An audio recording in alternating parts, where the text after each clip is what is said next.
پھر وہ ان سے تمثیلوں میں باتیں کرنے لگا کہ ایک شخص نے تاکستان لگایا اور اس کی چاروں طرف احاطہ گھیرا اور حوض کھودا اور برج بنایا اور اسے باغبانوں کو ٹھیکے پر دے کر پردیس چلا گیا۔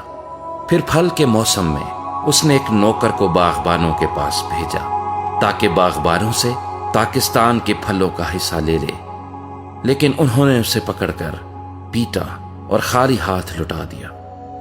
اس نے پھر ایک اور نوکر کو ان کے پاس بھیجا، مگر انہوں نے اس کا سر پھوڑ دیا اور بے عزت کیا۔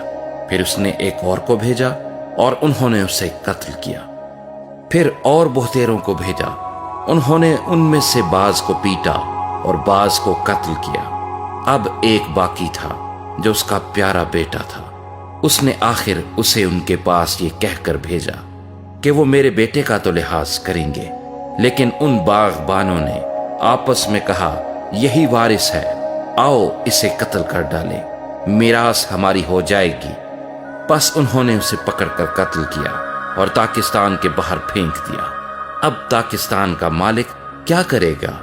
وہ آئے گا اور ان باغبانوں کو ہلاک کر کے تاکستان اوروں کو دے دے گا۔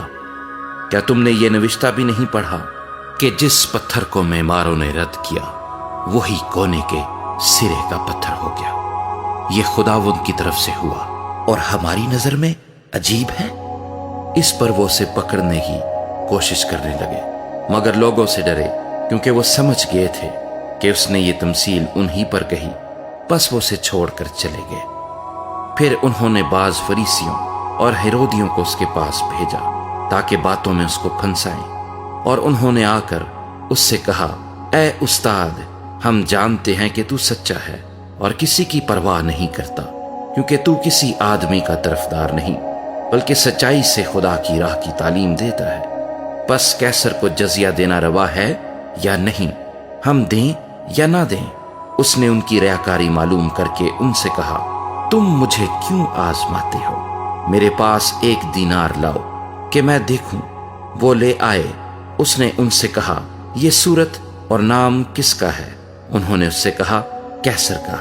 یسوع نے ان سے کہا، جو کیسر کا ہے کیسر کو، اور جو خدا کا ہے خدا کو ادا کرو۔ وہ اس پر بڑا تعجب کرنے لگے۔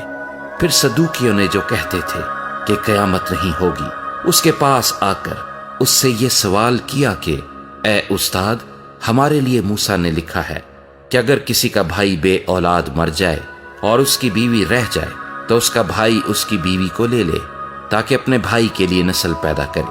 7 بھائی تھے، پہلے نے بیوی کی اور بے اولاد مر گیا، دوسرے نے اسے لیا اور بے اولاد مر گیا، اسی طرح تیسرے نے، یہاں تک کہ 7 بے اولاد مر گئے۔ سب کے بعد وہ عورت بھی مر گئی۔ قیامت میں یہ ان میں سے کس کی بیوی ہوگی؟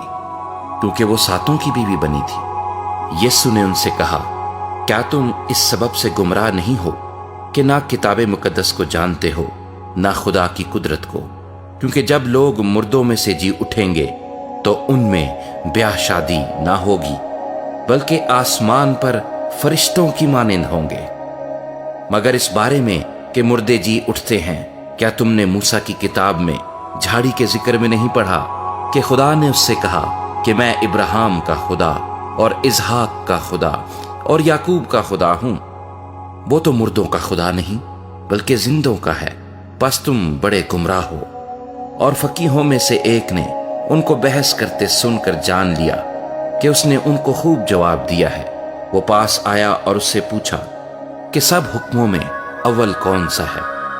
یسوع نے جواب دیا کہ اول یہ ہے، اے اسرائیل سن، خداوند ہمارا خدا ایک ہی خداوند ہے، اور تو خداوند اپنے خدا سے اپنے سارے دل اور اپنی ساری جان اور اپنی ساری عقل اور اپنی ساری طاقت سے محبت رکھ۔ دوسرا یہ ہے کہ تو اپنے پڑوسی سے اپنے برابر محبت رکھ۔ ان سے بڑا اور کوئی حکم نہیں۔ فقیر نے اس سے کہا، اے استاد، بہت خوب، تو نے سچ کہا کہ وہ ایک ہی ہے اور اس کے سوا اور کوئی نہیں، اور اس سے سارے دل اور ساری عقل اور ساری طاقت سے محبت رکھنا، اور اپنے پڑوسی سے اپنے برابر محبت رکھنا